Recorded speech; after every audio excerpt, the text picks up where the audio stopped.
The rain had stopped just as Ethan Walker parked his rusty pickup in front of the old house at the end of Willow Creek Road. The sign on the porch swayed gently in the wind. For sale, as is. Ethan turned off the engine and stared at the house. The paint had peeled off long ago, the porch steps were cracked, and the roof looked tired.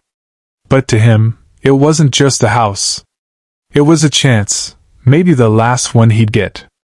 Inside the cab, his little daughter Mia, barely 6, slept with her head on a teddy bear. Her soft curls moved slightly with each breath. Ethan smiled sadly. He had been a janitor at Denver Memorial Hospital for nearly 8 years now, working nights and weekends, trying to keep things steady after his wife passed away in a car accident 3 years ago. Life had not been kind, but Mia gave him a reason to wake up every morning. When he found this small old army property listed for almost nothing on a government auction site, he couldn't believe it. It was in Montana, near a decommissioned military base. The realtor said it used to be a soldier's home back in the 1960s. It was far from perfect, but it was his dream, to give Mia a home with space to play, to plant flowers, and to heal. He stepped out, crunching gravel under his boots. The mountain air was cool and clean. Pines whispered with the wind. "This is it, kiddo," he whispered as Mia woke up, rubbing her eyes. "Daddy, is this our new home?" she asked softly. Ethan smiled and picked her up. "Yes, sweetheart. Our new start." The first few days were tough. The pipes leaked, the lights flickered, and the roof dripped during rain. But Ethan worked day and night, cleaning, fixing, painting, and repairing what he could. He drove to town every morning in his old truck, cleaned hospital floors till late evening, and came back to keep repairing the house. The neighbors were kind but distant. Most of them had family in the army or had served before. The area had pride and pain woven into its soil. Ethan noticed a few helicopters sometimes flying over from the nearby military base, stirring the quiet fields. One late afternoon, while fixing the front porch railing, a black SUV with government plates pulled up.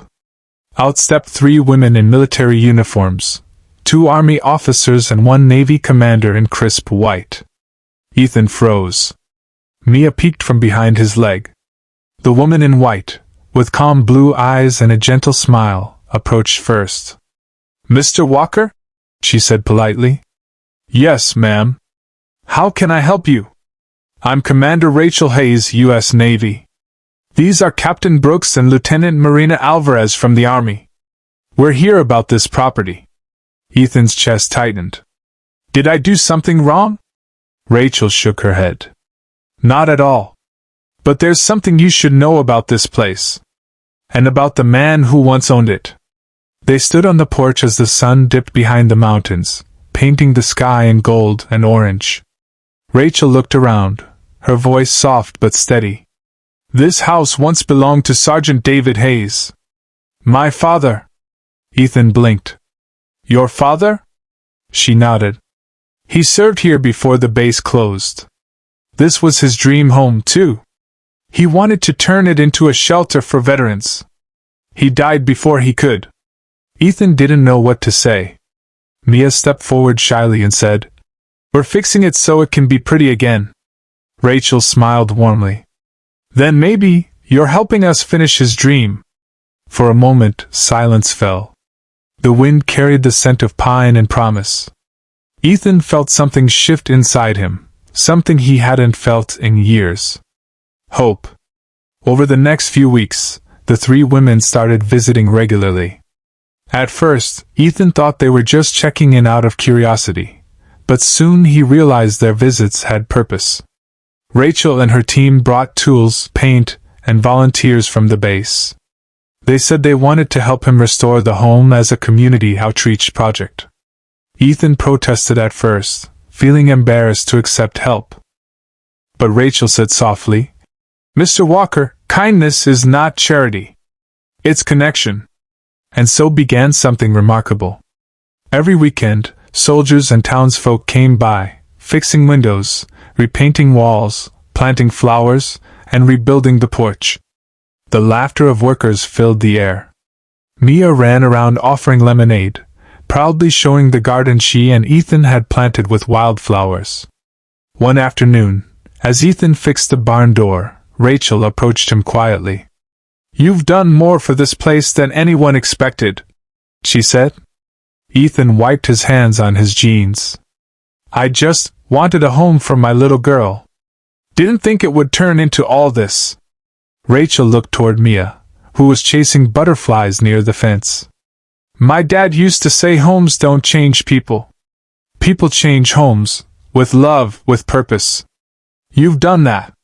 As days passed, the house transformed, not into a museum, but into a symbol of healing.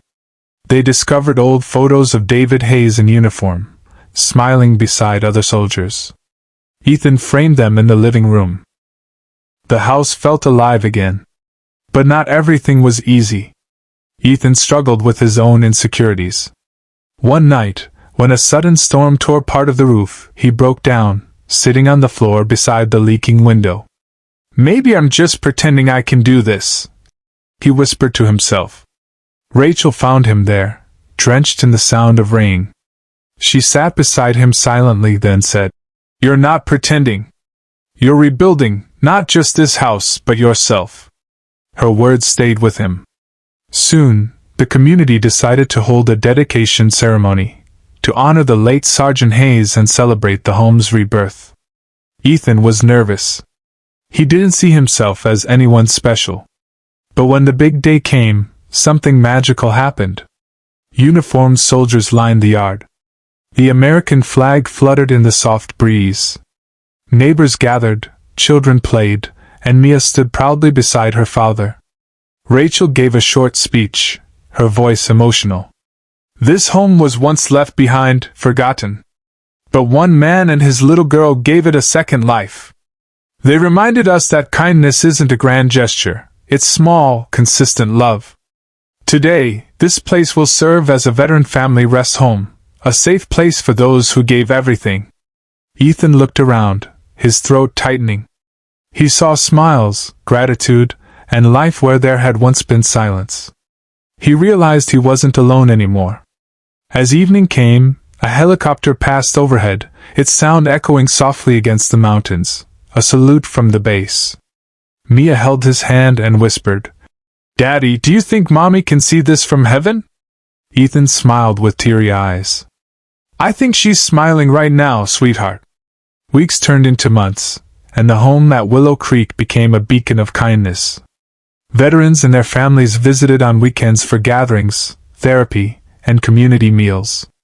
Ethan continued working as a janitor, but now he did it with pride, knowing every sweep of his broom was a step toward hope. Rachel and her team became part of their lives. They often joined for dinner or helped Mia with her school projects. The laughter that once felt lost returned to the old wooden walls. One evening, Rachel brought a folded flag and placed it in Ethan's hands. "This was my father's," she said softly. "He would have wanted it here, with someone who understands sacrifice." Ethan stood quietly, overwhelmed. "I don't know what to say." "Say thank you by continuing what you started." Rachel smiled. "Kindness is the legacy he left us all." That night, as the sun melted into gold and purple hues across the valley, Ethan stood on the porch with Mia asleep in his arms. Fireflies glowed softly in the grass. The stars began to peek through the velvet sky. He whispered to himself, "Sometimes, angels don't come with wings. They come in uniform." Months later, a local newspaper ran a story. "Single dad janitor restores fallen soldier's dream home. A town's heart reignited." People from all over wrote letters to Ethan, thanking him for showing what quiet kindness can do. The house became not just a shelter, but a symbol of compassion reborn. Ethan no longer felt like a man surviving life. He was living it, with purpose, gratitude, and love. Mia's laughter echoed through the fields. The flag waved proudly over the porch. And each night, as crickets sang, Ethan remembered how 3 women in uniform walked into his life, and changed it forever. Dear viewers, If this story touched your heart, please comment your thoughts below. Don't forget to like this video, share it with your friends, and subscribe to our channel Kindness Quest, where real stories of compassion remind us that one small act can change everything. Kindness begins with you.